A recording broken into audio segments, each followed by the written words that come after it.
Hello everyone, welcome to my YouTube channel alchemy classes. आज हम thermodynamics का second part कर रहे हैं जो स्टेट फंक्शन पे बेस है। आज हम स्टेट फंक्शन के क्राइटेरिया और उसके बारे में पढ़ेंगे।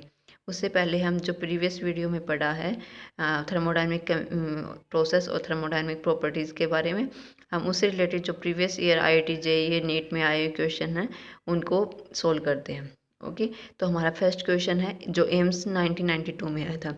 इसमें क्या बोल रखा है कि एक वेल स्टॉपर्ड थर्मस फ्लास्क है, मतलब एक थर्मस फ्लास्क में कुछ आइस क्यूब रखी हैं। आइस क्यूब्स प्रेजेंट है, दैट मीन्स वो लिक्विड में चेंज नहीं हुई, नई उसमें एनर्जी ट्रांसफर हुई, नए मैटर ट्रांसफर हुआ है। तो इसमें ये किसका एग्जाम्पल हो सकता है? हमारे ऑप्शन क्या दे रखे हैं? Close system, open system, isolated system. तो हमें इन तीनों में से बताना है कि कौन सा हो सकता है। आप इनका एक बार खुद ट्राई कीजिए। जब तक आप खुद इनको सोल्व नहीं करेंगे तो ये आपको नहीं आएंगे क्वेश्चन, चाहे आप कितने भी वीडियोस देख लीजिए। ओके, अगर आपने मेरा पहला वाला वीडियो नहीं देखा तो एक बार बेसिक थर्मोडायनेमिक्स के बारे में है, आप ज़रूर देखिए। उसके बाद ये क्वेश्चन इजीली सोल्व हो जाएंगे। ओके, तो मैं एक बार वन बाय वन इनको रिवाइज करवा देती हूँ, बट इनके आंसर मैं इस वीडियो के लास्ट में बताऊँगी। ओके, एक बार आप खुद इन वीडियो को पॉज करके हर क्वेश्चन को सोल्व करके देखिए। अगला हमारा इंटेंसिव प्रॉपर्टी के बारे में पूछ रखा। तो हमने पिछले वीडियो में क्या पढ़ा था? इंटेंसिव प्रॉपर्टी कौन सी होती है? जो इंडिपेंडेंट हो, इंटेंसिव इंडिपेंडेंट हो क्वांटिटी ऑफ मैटर के ऊपर। ओके, या हम बोल सकते हैं जब हम कोई सिस्टम को उसके सब सिस्टम में डिवाइड करें तब उसकी प्रॉपर्टी में कोई चेंजमेंट ना आए। ओके, वो कौन सा होता है? हमारा इंटेंसिव क्वांटिटी होती है। ओके, या इंटेंसिव प्रॉपर्टी होती है। ठीक है, तो जैसे इंथैल्पी है, टेम्परेचर है, वॉल्यूम है और टेम्परेचर है। एक बार आप इन सबको देख लीजिए और खुद सोल्व करने की कोशिश कीजिए, वरना मैं इसका लास्ट में करवा दूँगी। अगला है हमारे पास which of the following is zero for isochoric process. हमें पता है आइसोकोरिक्स में कौन सा कौन कौन आइसोकोरिक प्रोसेस में क्या कांस्टेंट रहता है। अगर आपने ये आपको नहीं पता है तो एक बार मेरा पहले वाला वीडियो देखिए, आपको ज़रूर पता चल जाएगा, मैंने अच्छे से एक्सप्लेन किया हुआ है। ओके, अगला है the process in which no heat enter or leaves the system. एक ऐसा प्रोसेस जिसमें हीट ना ही बाहर जाती हो और ना ही अंदर आती हो, दैट मीन्स हीट का ट्रांसफ़र ना होता हो सिस्टम से सराउंडिंग, सराउंडिंग से सिस्टम। तो कौन सा प्रोसेस होता है? ओके, तो ये सारे इसके ऑप्शंस हैं। तो आप एक बार इनको वीडियो को पॉज करके पहले इन क्वेश्चन को सोल्व कीजिए। नेक्स्ट है इंटेंसिव प्रॉपर्टी के बारे में है। तो हमने अभी पढ़ाई है इंटेंसिव प्रॉपर्टी कौन सी होती है, जो इंडिपेंडेंट हो क्वांटिटी ऑफ मैटर की। तो इनमें देख लेना कौन सा वाला है, एक बार आप खुद सोल्व कीजिए, मैं लास्ट में बताती हूँ। ओके, अब आगे है स्टेट फंक्शन की। इससे पहले हम स्टेट फंक्शन के बारे में पढ़ लेते हैं, उसके बाद में इसके क्वेश्चन सोल्व करेंगे। ओके, तो हम पढ़ते हैं अब स्टेट फंक्शन।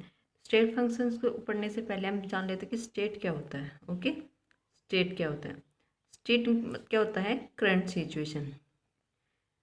क्या होता है? करंट सिचुएशन, कि उसकी अभी करंट सिचुएशन क्या है। मान लीजिए हमारे पास एक कंटेनर है जिसमें है वाटर फिलअप है। ओके, मान लीजिए हमने यहाँ ईंट लगा रखी है, ईंट दे रहे हैं हम इसको, दैट मीन्स थोड़ी टाइम बाद ये क्या होगा? हॉट हो जाएगा। तो उसकी करंट स्टेट क्या होगी? ये होगी उसकी करंट स्टेट। तो इसको हम क्या बोलते हैं?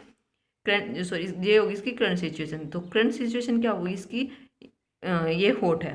ओके, तो ये क्या बता रहा है? इसकी स्टेट को बता रहा है। ओके, मान लीजिए थोड़े टाइम बाद कोल्ड हो जाएगा, हमें इसको रेफ्रिजरेट करते हैं इसी वाटर को, तब ये क्या क्या हो इसकी कोल्ड स्टेट। ओके, तो हमने जान लिया कि स्टेट क्या होती है, उसकी करंट सिचुएशन होती है।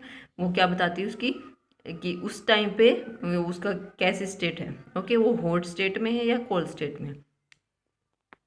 तो आगे हम पढ़ते हैं थर्मोडायनेमिक फंक्शन के बारे में, क्योंकि स्टेट फंक्शन क्या होता है? एक थर्मोडायनेमिक फंक्शन होता है, तो हमें थर्मोडायनेमिक फंक्शन के बारे में जानना चाहिए। तो थर्मोडायनेमिक फंक्शन क्या होता है? जिसमें चेंज इन क्वांटिटी हो। ओके, चेंज इन क्वांटिटी मतलब change in thermodynamical quantity, change in thermodynamical quantity. तो वो क्या होता है हमारा थर्मोडायनेमिक फंक्शन। ओके, अब थर्मोडायनेमिक क्वांटिटी कौन सी होती है? थर्मोडायनेमिक क्वांटिटी कौन सी होती हैं? वो ये होती हैं internal energy, enthalpy, okay, enthalpy, work function, entropy, work done, heat, ये सब क्या होती हैं, थर्मोडायनेमिक क्वांटिटी होती हैं। अगर इन थर्मोडायनेमिक क्वांटिटी में चेंजमेंट आता है तो वो हमें क्या देता है, थर्मोडायनेमिक फंक्शन। जैसे कि मान लीजिए हम इंटरनल एनर्जी में चेंजमेंट आए, चेंज इन इंटरनल एनर्जी को कैसे लिखते हैं, ऐसे। ये क्या होती है, change in internal energy. Okay, that means ये क्या हो गया, हमारी थर्मोडायनेमिक क्वांटिटी। अगर इसमें चेंज आया है तो ये क्या बन गया, एक थर्मोडायनेमिक फंक्शन बन गया। ऐसे ही क्या हो जाएगी, चेंज इन एंथैल्पी हो जाएगी, चेंज इन वर्क फंक्शन हो जाएगा, चेंज इन एंट्रोपी हो जाएगी, change in Gibbs free energy हो जाएगी। तो ये सब क्या होती है, हमारे थर्मोडायनेमिक फंक्शन होते हैं, जिसमें जो थर्मोडायनेमिक क्वांटिटी में अगर चेंजमेंट होता है तो वो क्या देता है हमें, थर्मोडायनेमिक फंक्शन। ओके, अब हम स्टेट फंक्शन के बारे में पढ़ते हैं। तो स्टेट फंक्शन क्या होता है, स्टेट फंक्शन वो होता है जिसमें जो पाथ फॉलो ना करे और जो ओनली इनिशियल और फाइनल स्टेट पे ही डिपेंड करे। क्या होता है, when A value of A system, किसी भी सिस्टम की वैल्यू अगर उसके इनिशियल और फाइनल पाथ पे ही, सॉरी इनिशियल और फाइनल स्टेट पे ही डिपेंड करे, न कि जो पाथ फॉलो हुआ है उस पर डिपेंड करे। ओके, तो हम इसकी डेफिनेशन क्या लिख सकते हैं, इसकी डेफिनेशन क्या होगी, when values of a system is independent on the path followed,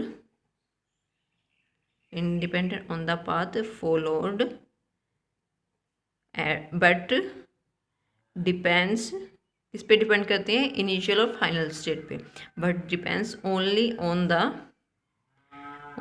the initial and final state. तो वो क्या होते हैं, हमारे स्टेट फंक्शन। दैट मीन्स जो पाथ को फॉलो ना करें, ओनली इनिशियल और फाइनल स्टेट को कंसिडर करें, वो कौन सा होता है फंक्शन, स्टेट फंक्शन होता है। मान लीजिए हमारे पास दो स्टेट है, ए स्टेट और बी स्टेट। मान लीजिए ए स्टेट का टेम्परेचर है T1, प्रेशर है P1 और वॉल्यूम है V1। बी स्टेट का टेम्परेचर है T2, प्रेशर है P2, वॉल्यूम है V2। अब मान लीजिए हमने ए स्टेट से बी स्टेट में जाने के लिए अगर इसने ये पाथ फॉलो किया है, ओके, और मान लीजिए इसने एक और पाथ फॉलो किया है, इसको फर्स्ट मान लेते हैं, इसको सेकंड पाथ मान लेते हैं, और एक और थर्ड पाथ हो गया। ओके, तो अगर हमें इसका चेंज इन टेम्परेचर या चेंज इन प्रेशर या चेंज इन वॉल्यूम देखना है तो हमें क्या करना होगा, इसका इनिशियल और फाइनल स्टेट को ही कंसीडर करना होगा, न कि उसके पाथ फॉलो जो हुआ है उसको कंसीडर करना होगा। ओके, तो इसमें चेंज इन टेम्परेचर क्या होगा, ओनली जो बी स्टेट का यहाँ पे पहुँचने के बाद जो टेम्परेचर आया वो माइनस में जो उसका इनिशियल टेम्परेचर, जो इसका टेम्परेचर था वो। ओके, तो ये हमारा क्या हो गया, चेंज इन टेम्परेचर। ओके, तो ये क्या होगी, ये टेम्परेचर क्या हो, एक स्टेट फंक्शन हुआ, क्योंकि ये इनिशियल और फाइनल स्टेट पे ही फॉलो करता है, न कि ये पाथ पे। ओके, जैसे हमने वर्क लिया है, ओके, वर्क लेते हैं तो वर्क में क्या होगा, अगर ये यहाँ से यहाँ आया है, ओके, या फिर यहाँ से यहाँ आया, यहाँ से आया, तो हमें क्या होगा, इनिशियल और फाइनल पाथ के ऊपर डिपेंड नहीं करेगा। क्या करेगा, ये यहाँ से यहाँ आने में इसका कितना वर्क हुआ वो होगा उसका टोटल वर्क। ओके, तो अब हम पढ़ते हैं वर्क स्टेट फंक्शन का एसेंशियल क्राइटेरिया। इसके एसेंशियल क्राइटेरिया कौन से होते हैं। ओके, तो इसका पहला एसेंशियल क्राइटेरिया क्या है कि इसमें अगर जो पाथ, अगर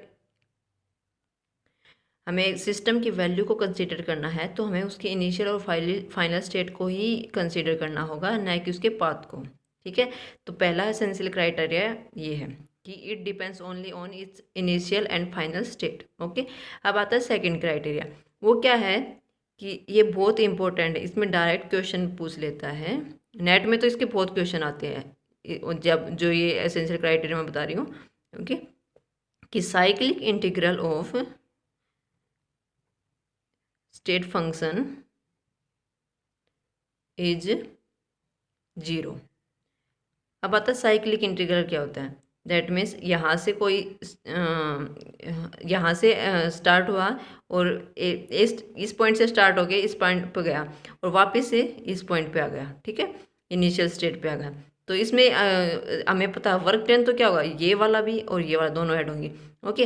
बट जो इंटरनल एनर्जी हुई, इंथैल्पी हुई, टेम्परेचर हुआ, ये सब क्या होंगे, इसकी ओनली सॉरी ये सब क्या हो जाएंगे, जीरो हो जाएंगे, ओके। तो ये क्या होता है साइक्लिक इंटीग्रल की, वापस अगर उसी पोजीशन पे आते हैं तब उनका हम इंटीग्रेशन करके देखते हैं तो क्या क्या देता है हमें, जीरो वैल्यू, ठीक है। मान लीजिए हमारे कोई गैस मॉलिक्यूल्स है, उसका प्रेशर है ये, इसका ए स्टेट पे, वन स्टेट पे इसका प्रेशर है P1 मान लीजिए, और इसकी वॉल्यूम है V1, ठीक है। और सेकंड स्टेट पे क्या होगा, इसका प्रेशर P2 मान लीजिए और इसका वॉल्यूम है V2, ठीक है। तो अगर इसने पाथ ये कवर किया है, ओके, एक पाथ किया है ये कवर, यहाँ से यहाँ गया इस पाथ से, यहाँ से यहाँ गया इस पाथ से, ओके। तो इसकी इंटरनल एनर्जी क्या होगी, cyclic integral of internal energy क्या होगा, du equal to zero. That means अगर हम इसका मान लीजिए इसके U2 से U1 माइनस करते हैं तो हमें क्या मिलता है, इसका जीरो। ऐसे ही जैसे साइक्लिक इंटीग्रल ऑफ dp देखते हैं तो वो भी क्या हो जाएगा, zero, means P2 minus P1 equal to zero. But अगर हम इसका वर्क डन देखते हैं, ओके, वर्क डन में क्या होगा, मान लीजिए ये W1 है, ये W2 है, ये W3 है, ठीक है। तो इसका साइक्लिक इंटीग्रल ऑफ dW क्या होगा, W1 plus W2 plus W3 which is equal to whole W, that means total work done, okay. तो ये होता है साइक्लिक इंटीग्रल। तो हम कह सकते हैं साइक्लिक इंटीग्रल में ऑफ स्टेट फंक्शन क्या होगा, zero, that means D Z मतलब जेड कोई भी स्टेट फंक्शन हो वो उसका साइक्लिक इंटीग्रल क्या होता है, जीरो। तो ये एक इम्पोर्टेंट है, इसमें डायरेक्ट क्वेश्चन आ सकता है, ठीक है।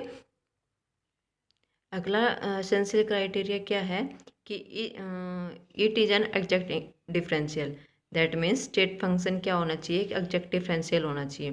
जो एग्जैक्ट डिफरेंशिएशन देगा वही क्या होगा, हमारा स्टेट फंक्शन होगा। और क्या है, it follow Euler theorem, Euler theorem को ये फॉलो करता है। जो फंक्शन यूलर थ्योरम को जो क्वांटिटी यूलर थ्योरम को फॉलो करते हैं वो क्या होती है, स्टेट फंक्शन की कैटेगरी में आते हैं। अब इन दोनों का हम डिस्कस करेंगे क्या होता है ये। जैसे मान लीजिए हमारे पास एक इक्वेशन है dx plus xy dy, okay. तो एक यूलर थ्योरम है, क्या है, dz dx plus n dy, हम इसको इससे कंपेयर करते हैं, ठीक है। तो dz से हमें dz को कंपेयर करना है, इससे इसको, ओके। तो हमें क्या मिलेगा, y किसके इक्वल मिलेगा, m के, ओके। और n के इक्वल क्या मिलेगा, xy, ओके, ये xy, ओके। तो अब हमें इन दोनों को सोल्व करना है। अब अगर ये अगला क्या है, अगली स्टेप क्या है, अगर m क्या है dx के, m के साथ क्या है dx, ठीक है। तो हमें क्या क्या उसको m को क्या करना पड़ेगा, y से पार्शियल डेरिवेट करना पड़ेगा, ओके। सॉरी, m को हमें क्या करना पड़ेगा, y से पार्शियल डेरिवेट करना पड़ेगा, ओके। तो इसमें x को क्या रखना पड़ेगा, कांस्टेंट, ओके। और क्या करना पड़ेगा, जो n के साथ क्या है dy है, ठीक है, n के साथ dy है, तो हमें n को किसके साथ करना पड़ेगा, पार्शियल डिफरेंशिएट किसके साथ करना पड़ेगा, x के साथ, ओके। और इसमें y को कांस्टेंट रखना पड़ेगा। अगर ये ऐसी सिचुएशन आ गई, ओके, तो ये क्या हो गया, it is an exact differential. अगर ये ऐसी सिचुएशन आ गई तो ये क्या होगा, एग्जैक्ट डिफरेंशियल होगा, ओके। अगर ये इसके इक्वल ना आया तो नॉट एग्जैक्ट डिफरेंशियल, और उस कंडीशन में हम क्या कह सकते हैं, वो एक स्टेट फंक्शन नहीं है, not a state function, okay, not a state function. हमारे पास एक इक्वेशन है, ओके, एक थ्योरम, ये थ्योरम है, ओके। इसको हम जो गिवन भी इक्वेशन होगी हम उससे कंपेयर करेंगे, ठीक है। उसमें हम की वैल्यू और n की वैल्यू निकालेंगे। उस m और n की वैल्यू को, m को तो हम पार्शियल डेरिवेट करेंगे y के रिस्पेक्ट में और कांस्टेंट रखेंगे x को, और n को हम पार्शियल डेरिवेट करेंगे हम x के रिस्पेक्ट में और y को कांस्टेंट रखेंगे। अगर इन दोनों की वैल्यू इक्वल आ गई है तो वो क्या होगा, हमारा एग्जैक्ट डिफरेंशियल होगा। अगर इन दोनों की वैल्यू इक्वल नहीं आती तो वो क्या होगा, हमारा एग्जैक्ट डिफरेंशियल नहीं होगा, और अगर वो एग्जैक्ट डिफरेंशियल नहीं है तो वो एक स्ट्रेट फंक्शन भी नहीं होगा। ओके, तो मैं इसको सोल्व करती हूँ एक एग्जांपल लेके। मान लीजिए हमने वॉल्यूम लिया है, ठीक है, वॉल्यूम से हम सोल्व करते हैं। तो ये हमारा क्वेश्चन है कि his volume is state function और नॉट। वॉल्यूम हमारा स्टेट फंक्शन की कैटेगरी में आता है या नहीं। अगर हमें कई बार याद ना रहे तो हम इससे भी ऐसे क्वेश्चन को सोल्व करके भी हम पता लगा सकते हैं कि हमारा स्टेट फंक्शन है या नहीं। ओके, वैसे मैं आपको ट्रिक बता दूंगी स्टेट फंक्शन को याद रखने की। ओके, पहले एक बार इनको देख लेते हैं। तो हमें पता है P V equal to N R T. Okay, P V equal to N R T होता है। Okay, for an ideal gas equation P V किसके इक्वल होती है, एन आर टी के। अगर हमने फॉर 1 मोल ले ली, फॉर 1 मोल, मैं एक बार बता दूं ये 11th क्लास के बच्चों के लिए नहीं है इतना इम्पोर्टेंट, पर जो IIT JEE की तैयारी कर रहे हैं उनके लिए इम्पोर्टेंट है बहुत ज़्यादा, इसलिए थोड़ा डीप में जा रही हूँ क्योंकि इसका कंसेप्ट क्लियर होना बहुत ज़रूरी है। ओके, तो हम फॉर 1 मोल के लिए लेते हैं तो पी वी किसके इक्वल हो जाएगा, P V equal to R T. Okay, तो हमने किसका देखना है, वॉल्यूम का, तो हम वॉल्यूम को लेफ्ट साइड में रखेंगे और साइड टर्म को राइट साइड में भेज देंगे। तो क्या किसके इक्वल होगा, ये इसके। अब इसमें वेरिएबल्स कौन से हैं हमें पता है, आर क्या है, गैस कॉन्स्टेंट। गैस कॉन्स्टेंट होता है ना, गैस कांस्टेंट होता है, मीन्स ये एक कांस्टेंट है, मीन्स ये वेरिएबल नहीं है। तो इसमें वॉल्यूम के साथ वेरिएबल कौन सा है, टेम्परेचर और प्रेशर। ठीक है, तो हम टेम्परेचर और प्रेशर को इसी फॉर्म में लिखना है, ठीक है, इसी फॉर्म में। That means d V equal to किसके इक्वल होगा, अगर हम इसको del V divide by del T एक बार टी के रिस्पेक्ट में कर दें, differentiate at constant of P plus में sorry d T plus d del V divided by del P at constant of T with d P. Okay, तो इसको देखो, जब हम इसको वो करेंगे डेरिवेट कर देंगे तो यहाँ पे डी टी आएगा तो डी टी से डी टी कैंसिल, और यहाँ पे डी पी आएगा तो डी पी से d P cancel. That means हमें d V equal to d V plus d V यही मिलेगा। ओके, इसको इस फॉर्म में भी लिख सकते हैं। ओके, और अब हम कंपेयर करेंगे, तब नहीं करना था, अब हम कंपेयर करेंगे इससे। ठीक है, तो डी जेड क्या हो गया, ये क्या है, D Z equal to M D X plus N D Y. Okay, जैसे इसमें डी एक्स है तो ओके, तो हम इसको सीधा क्या लिख सकते हैं, डी वी, ताकि हमें आसानी हो, डी टी और ये डी पी। तो हम किसके इक्वल हो गया, del V by del T at constant of P. Okay, और एन किसके इक्वल हो गया, del V divide by del P at constant of T. Okay, हमें एम की वैल्यू मिल गई और एन की मिल गई। ओके, अब हमें इसी फॉर्म में लेके आना, इसी फॉर्म में इसको सोल्व करके देखेंगे, ये इक्वल हो गया तो ये एग्जैक्ट डिफरेंशियल है, और ये क्या आएगा, स्टेट फंक्शन की एसेंशियल क्राइटेरिया में शामिल हो जाएगा। दैट मीन्स ये स्टेट फंक्शन बन जाएगा। ओके, तो हमें एम की वैल्यू ये मिल गई और एन की वैल्यू ये मिल गई। अब ये ना मैंने इसका डिफ्रेंशिएशन किया है ताकि वीडियो लंबी ना हो। ओके, मैं एक बार बताती हूँ जल्दी जल्दी। Del V by del T, अगर हम वी की वैल्यू रखेंगे आर टी बाई पी, जैसे हमने पीछे किया था, आर टी बाई पी की वैल्यू रखेंगे, तो हम डेल बाई डेल टी के रिस्पेक्ट में अगर इसको डिफ्रेंशिएट करेंगे तो हमें पता है आर बाई पी, पी क्योंकि यहाँ पे कॉन्स्टेंट रखा है तो आर बाई पी बाहर आ जाएंगे और del T by del T क्या हो जाएगा, 1 हो जाएगा। ओके, तो ये इसका डिफ्रेंशिएशन है। आपको 11th क्लास में इस डिफ्रेंशिएशन के बारे में पढ़ भी लिया होगा, आपको आता भी होगा। ओके, अगर ना आए तो मेरे को बता दीजिए कमेंट में, मैं इसको अच्छे से और सोल्व करवा दूँगी। अगला है जैसे इस सेम एज इट इज हम वी की वैल्यू पुट करेंगे are T by P at constant. अब इसमें क्या है, टेम्परेचर कॉन्स्टेंट है और विद रिस्पेक्ट टू पी के हमें इसको डिफ्रेंशिएट करना है। ओके, तो इसमें क्या होगा, आर टी कॉन्स्टेंट है तो बाहर आ जाएंगे, उसका इसका डिफ्रेंशिएशन क्या होगा, -1 बाई पी का स्क्वायर। ठीक है, तो देखिए ये हमें पता है इसकी वैल्यू इसकी इक्वल है, इसकी वैल्यू इसकी इक्वल है, तो इसकी वैल्यू जो भी आई है हम उसको पुट करेंगे, तो हमें क्या मिल गया, हमें आर बाई पी, और एन क्या मिल गया हमें, -RT/p²। अब जैसे यूलर थ्योरम के हमने पढ़ा था क्या होता है, तो हम डिफ्रेंशिएट करेंगे यूलर थ्योरम के अकॉर्डिंग, तो del M by del P, okay, at constant of T. Okay, और इसको करेंगे हम del N by del T at constant of P. क्यों? क्योंकि जब हमने स्टार्टिंग में इसको कम देखा तो अम के साथ कौन सी टर्म आई हुई थी? dt। ओके, जैसे मैं पीछे दिखा देती हूँ आपको। ये देखो, अम के साथ कौन सी है? dt, और अन के साथ कौन सी है? dp। तो जैसे हमने इसमें किया था कि अम के साथ अगर dx हो तो हमें y के रिस्पेक्ट में करना है और x को कांस्टेंट रखना है।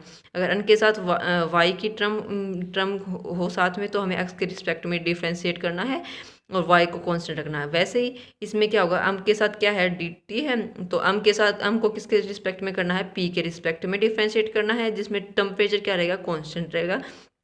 एन को हमें डेल टी के रिस्पेक्ट में सॉरी टी के रिस्पेक्ट में हमने पार्शियल डेरिवेट करना है, जिसमें प्रेशर क्या रहेगा? कांस्टेंट रहेगा। तो हम यहाँ पे अम की वैल्यू पुट करेंगे तो क्या है ये? Del by del P R by P at constant of T. Okay, तो ये हमें क्या मिल जाएगी? ये मिल जाएगी माइनस आर बाई पी का स्क्वायर। ओके, इसका ये डिफ्रेंसिएशन है, आपको आता भी होगा इतना तो। ओके, ना आए तो मुझे कमेंट सेक्शन में ज़रूर बताइए, मैं इसको सोल्व कर दूंगी। ऐसे ही हम अन की जगह पे इसकी वैल्यू पुट करेंगे तो क्या होगा? Del by del T, okay, minus of R T by P का स्क्वायर। ये किसके इक्वल हो जाएगा हमारे? जैसे इसमें क्या है? With respect eight constant of pressure, तो प्रेशर भी कांस्टेंट है और आर भी कांस्टेंट, तो ये दोनों बाहर आ जाएंगे और डेल टी से डेल टी कैंसिल हो जाएगा, means R by P minus R by P square. तो हमें क्या देखने को मिल रहा है?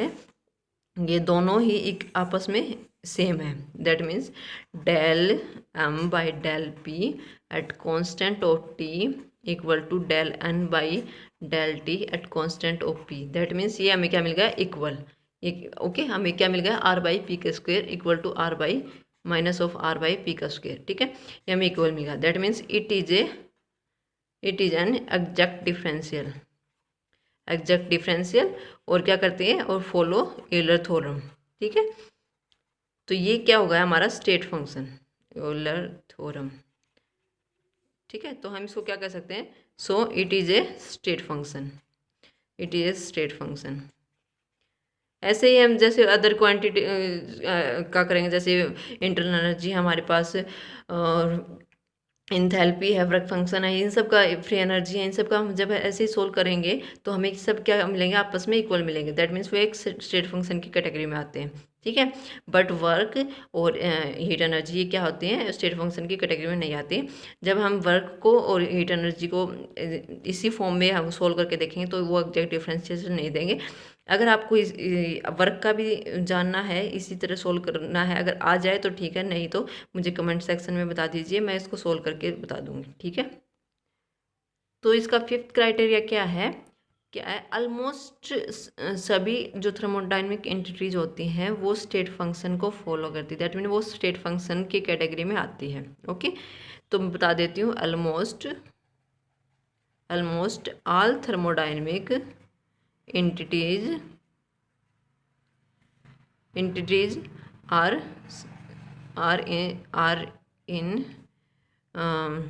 in category of state function. Okay, state function. अब मैं बता देती हूँ कौन सी है इनमें एंटिटीज हैं जो स्टेट फंक्शन की कैटेगरी में आती हैं। फर्स्ट है फ्री एनर्जी, फिर है enthalpy, work function, internal energy, pressure, volume, entropy, temperature. Okay, pressure, ये सब किस में आती हैं? ये सब किस में आती हैं? स्टेट फंक्शन की कैटेगरी में। ओके, अब इनको याद करने का क्या है? एक तरीका, पी टी ऊ सा। ठीक है, और ये आगे जी, पी टी ऊ सा जी। ठीक है, ये है इसको याद करने की trick. Okay, trick PT Usha, pressure, temperature, internal energy, entropy, enthalpy, work function, free energy, और क्या है को? वॉल्यूम हो रहेगा। ठीक है, तो ये सब किसकी कैटेगरी में आते हैं? स्टेट फंक्शन की कैटेगरी में आती है। तो ये इसकी ट्रिक हो गई। तो मुझे लगता है आपको सबको ये स्टेट फंक्शन समझ में आया होगा। अगर ना आया तो मुझे कमेंट सेक्शन में ज़रूर बताएं, मैं उसको और अच्छे से तैयार करवाऊँगी। ठीक है, अगला आता है path function. Okay, path function कौन सा होता है? जो पाथ को फॉलो करे, जो इनिशियल और फाइनल स्टेट पे डिपेंड ना करे। Okay, these depends upon the path followed. Okay, जो पाथ को फॉलो करे, ओके, जो इनिशियल और फाइनल स्टेट पर डिपेंड ना करे। जैसे एग्जांपल है इसमें हीट है और है वर्क। ओके, मान लीजिए हमारे पास प्रेशर वॉल्यूम का है एक डायग्राम, जिसमें एक स्टेट है 1, एक स्टेट है 2। ओके, यहाँ मान लीजिए इसने पाथ कवर किया, ये जिसको बोलते हैं हम जिस फर्स्ट पाथ है ये। ओके ओके, ये फिर मान लीजिए इसने ये वाला पाथ फॉलो किया, ठीक है, ये सेकंड पाथ है। फिर मान लीजिए इसने ऐसा पाथ फॉलो किया, ये क्या है? थर्ड पाथ है मान लीजिए, ठीक है।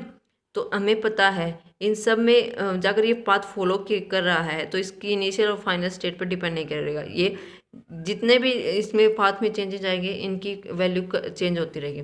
दैट मीन्स अगर हमें work done overall work done देखना है तो जो वर्क डन फर्स्ट पाथ में था प्लस जो वर्क डन सेकंड पाथ में था प्लस जो वर्क डन थर्ड पाथ में था, तो वो सब किसकी कैटेगरी में आते हैं? पाथ फंक्शन के, ठीक है।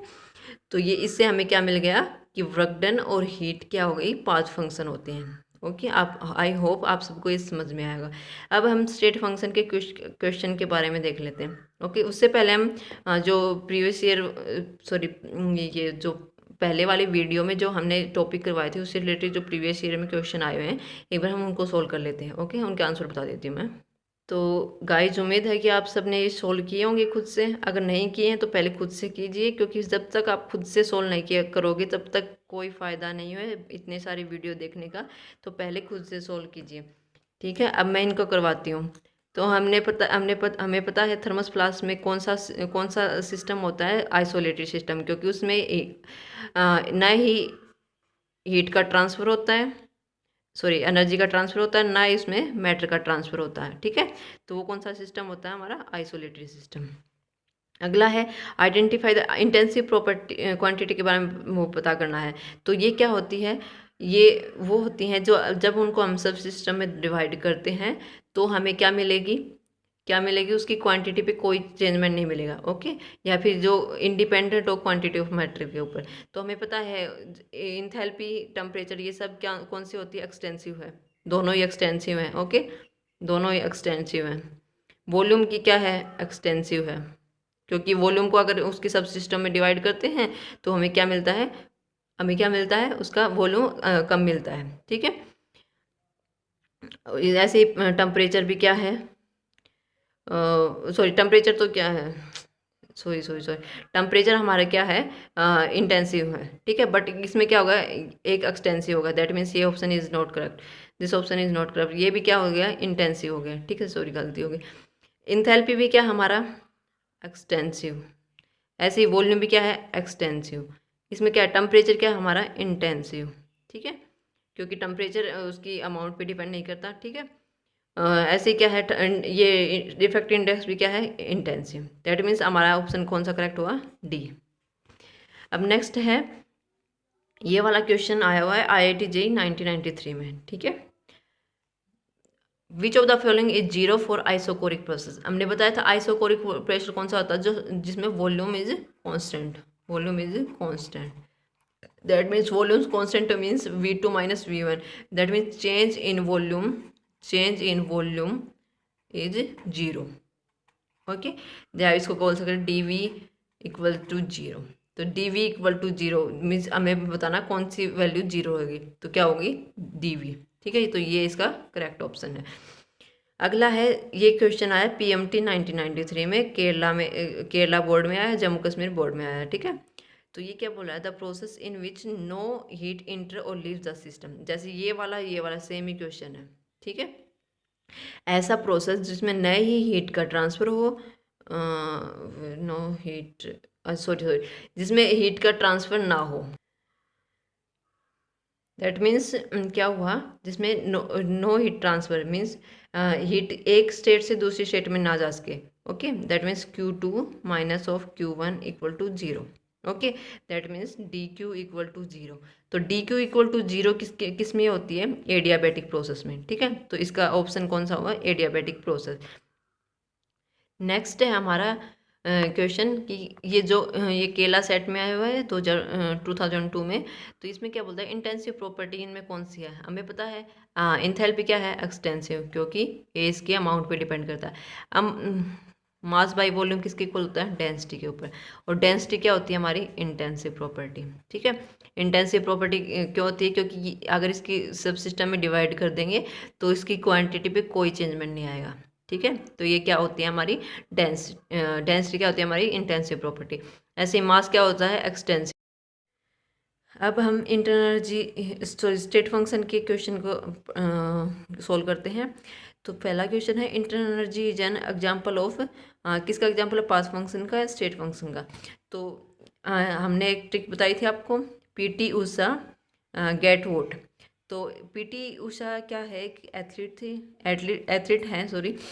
तो इससे हमें क्या पता चलता है कि जैसे प्रेशर है, टेम्परेचर है, इंटरनल एनर्जी है, इंट्रोपी है, इंथैल्पी है, वर्क फंक्शन है, गिब्स फ्री एनर्जी है, वॉल्यूम है, ये सारे क्या है? स्टेट फंक्शन है।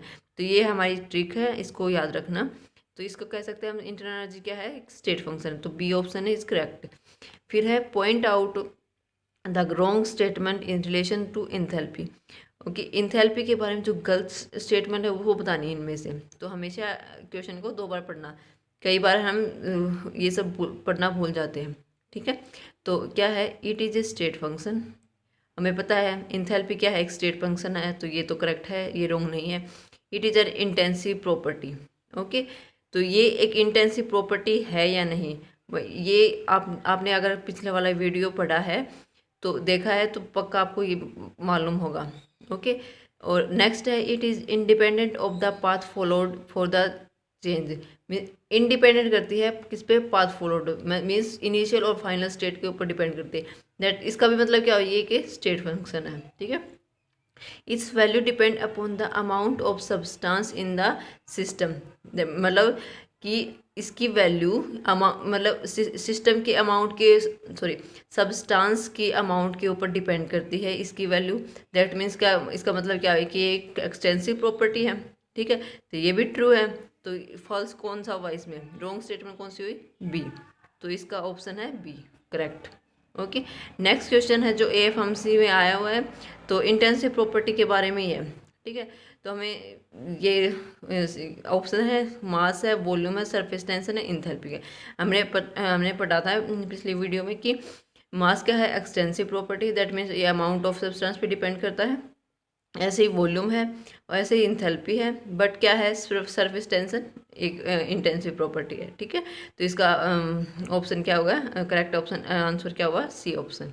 ओके, अब नेक्स्ट क्वेश्चन है स्टेट फंक्शन के बारे में है कि कौन सा नहीं है? नोट। ओके, जो एम्स 2001 में भी आया है और महाराष्ट्र सेट में भी आया है, ठीक है। तो इनमें से स्टेट फंक्शन कौन सा नहीं है? तो इंटरनल एनर्जी हमें पता है, पीटी उषा, वही PT Usha gate vote. Okay, तो इसमें क्या है? इंटरनल एनर्जी क्या है? स्टेट फंक्शन है। इंथैल्पी है, ये भी स्टेट फंक्शन है।